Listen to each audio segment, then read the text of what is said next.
1,8 million. C'est le nombre de visiteurs qu'attire la section coloniale de l'exposition Tervuren de Bruxelles en 1897.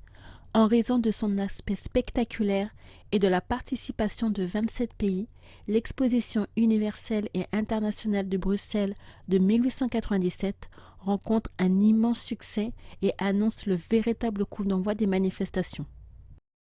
Enjeux à la fois politiques, culturels et commerciaux, de nombreuses expositions internationales à l'allure de fêtes géantes se tiennent dans les grandes villes européennes à la fin du XIXe siècle et rencontrent un énorme succès. Afin de donner une idée du potentiel économique du Congo et de l'élan à son état qu'est la Belgique, le roi belge Léopold II profite de l'exposition universelle de Bruxelles de 1897 pour ouvrir de manière officielle un département congolais à Tervuren qui constitue à la fois une importante manifestation d'art et une royale affirmation de l'activité coloniale du pays. Le département congolais est ainsi composé d'une section de l'État indépendant du Congo, propriété privée du roi belge, comprenant le palais des colonies et le pavillon colonial, ainsi que d'une section du Congo dédiée à l'exposition de villages indigènes. L'entrée du palais des colonies se fait par le côté gauche de la façade où le visiteur est invité à pénétrer dans le salon d'honneur.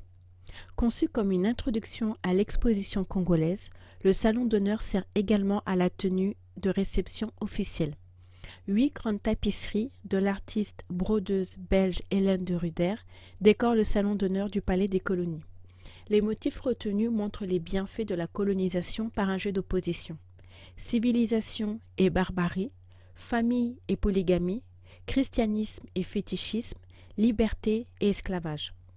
À l'intérieur du palais des colonies, 80 sculptures mêlant ivoire et métal précieux, chryséléphantines, sont regroupées dans le salon d'honneur afin de promouvoir des ressources du Congo. Transporté en énorme quantité, l'ivoire surnommé l'or blanc du Congo est fortement exploité durant cette époque, donnant lieu à des œuvres d'art visibles dès l'exposition d'Anvers en 1894. Les visiteurs sont ensuite invités à pénétrer dans la salle d'ethnographie confiée aux mains de Paul Ankar. Celui-ci a puisé dans la faune, la flore et l'art congolais pour composer les motifs des meubles et boiseries qui deviendront caractéristiques de l'Art nouveau, un courant artistique qui connut son âge d'or aux alentours de 1900, populairement appelé style Congo. Au décor style Congo s'ajoutent des objets usuels, armes et artefacts sous forme de trophées et classés par région du Congo. Région maritime, côté Mayombe, région des monts de cristal, Stanley Pool, région de la Grande Forêt, Équateur, région du Nord, région de l'Est, région du Sud, Kasai Katanga, ainsi que des modèles réduits de type d'habitation, de groupes en plâtre, de statues grandeur nature, incarnant les habitants en même temps que le territoire qu'elles illustrent. La frise peinte d'Adolphe Crespin et Édouard Duc, tout le long de la salle, sur base de photographies mais aussi de récits sur la colonie et sur l'Afrique, présente la vie quotidienne dans chacun des lieux exposés, enterrements, fêtes, marchés, combats. La connaissance ethnographique est donc avant tout le gage d'un savoir-faire de colonisateur. À cette époque, la section sciences naturelles et ethnographie compte déjà 45 000 objets et reçoit de plus en plus d'objets accompagnés de rapports avec des détails concernant leur contexte d'utilisation. Cependant, ce sont les Zou-humains, ces villages africains importés et installés dans le parc de Tervuren, qui focalisent l'intérêt des visiteurs et de la presse pour cette section congolaise en 1897. Pour cette mise en scène, un grand groupe d'indigènes, sélectionnés au nombre de 267, majoritairement des peuples Bangala et Mayombe, partent pour Tervuren en tant qu'attraction exotique pendant l'exposition coloniale. Des huttes sont construites à cette occasion le long de l'étang, afin de permettre à ces peuples de jouer leur propre rôle sous le regard de centaines de milliers de Belges.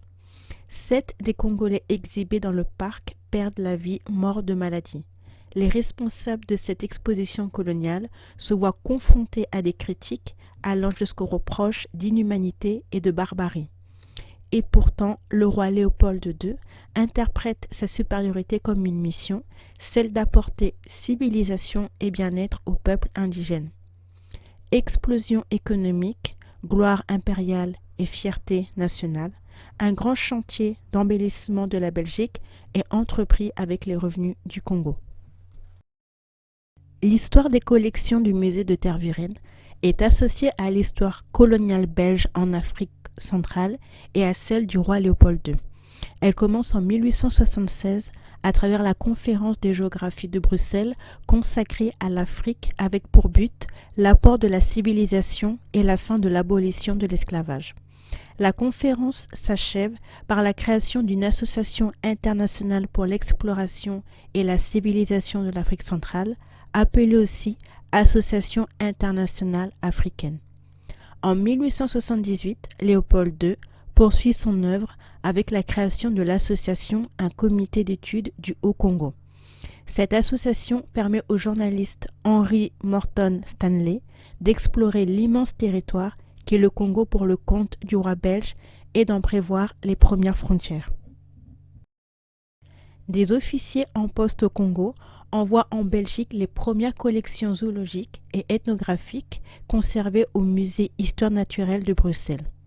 En 1885, les acquisitions africaines du roi belge sont publiquement reconnues à la conférence de Berlin avec la création de l'État indépendant du Congo. Par la suite, des bateaux voiliers entièrement chargés de bois et de produits du Congo abordent pour l'exposition d'Anvers en 1894. Le résultat de cet effort est la remarquable exposition du Congo à Tervuren en 1897.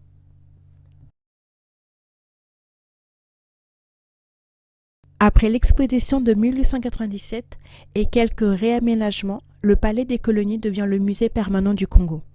En 1898, il ouvre ses portes au public, objets, documents et photographies affluent. De nouvelles sections sont par ailleurs créées, botanique, zoologie, géologie, minéralogie, anthropologie et ethnographie. En 1901, le roi Léopold II conçoit le projet d'un nouveau musée beaucoup plus grand et désigne Charles Giraud comme architecte. En 1908, l'État indépendant du Congo devient le Congo belge et le musée du Congo belge. Le roi belge ne vit jamais l'achèvement de ses travaux puisqu'il mourut le 17 décembre 1909, quelques mois avant l'ouverture officielle, le 1er janvier 1910. L'événement est finalement reporté au 30 avril 1910 et inauguré par son successeur, le roi Albert Ier. Quelques années plus tard, par arrêté royal du 10 mars 1952, le musée devient le Musée royal du Congo belge. À l'indépendance, son nom fut changé en Musée royal de l'Afrique centrale, proposant un champ d'études plus vaste. L'exposition universelle de Bruxelles, qui se tient du 17 avril au 19 octobre 1958, annonce le retour des grandes manifestations internationales en Belgique après la Seconde Guerre mondiale. La section du Congo belge affiche pas moins de 7 palais coloniaux. Le palais du Congo belge et du Rwanda-Urundi, le palais de l'agriculture, le palais du commerce assurance-banque, le palais de la faune, le palais des mines et métallurgie, le palais des missions catholiques et enfin le palais des transports, énergie et construction. De grands jardins tropicaux occupent l'espace, le tout sur une surface de 8 hectares. Des vitrines claires et aérées mettent en valeur l'esthétique de l'art traditionnel. Une prouesse technique, le Congorama, permet jusqu'à 200 spectateurs en salle de projection de visionner un résumé historique de 30 minutes sur 75 ans d'évolution de l'Afrique belge. Bienfaits et aspects positifs de la colonisation sont mis en avant, le négatif quant à lui est dissimulé. Une pièce particulièrement fascinante est acheminée à Tervuren depuis Kisangani, une pirogue de plus de 22 mètres de long appartenant à l'ethnie Langola. Cette pièce deviendra plus tard une des grandes attractions du Musée royal du Congo belge. Invité à peindre des fresques de certaines parois de pavillons coloniaux, L'exposition universelle de Bruxelles est l'occasion aux artistes congolais issus des académies des beaux-arts de Léopoldville et d'Elisabethville, Jean Bosco Kamba, Modé Muntu, Felelo Nkusu, Bella, Pilipili, Mwenze Kibwanga, Sylvestre Kabala ou encore Marcel Goten, Tango, de présenter leurs œuvres. La place attribuée à l'art congolais en 1958 en tant que catégorie distincte contribue à lui accorder une forme de reconnaissance bien plus respectueuse. Il s'agit ici de montrer les beaux-arts des Congolais. L'accrochage des œuvres belges et congolaises se veut sans aucune discrimination raciale ou esthétique. L'exposition universelle de Bruxelles verra défiler des centaines de Congolais invités pour l'occasion à séjourner en Belgique. L'exposition sera l'occasion des contacts les plus importants entre les Congolais et la Belgique, le tout dans une atmosphère de fraternisation chaleureuse belgeo-congolaise. Grâce à l'exposition, tout le pays eut un contact personnel, direct et libre avec les Congolais. Profit économique et coopération humaine entre colonisateurs et colonisés se complètent l'une à l'autre. L'exposition universelle de 1958 se voit par ailleurs consacrer de nombreux articles positifs dans la presse. Les revendications, quant à elles, de certains Congolais fondées sur un sentiment d'inégalité de traitement avec les Belges sont totalement ignorées.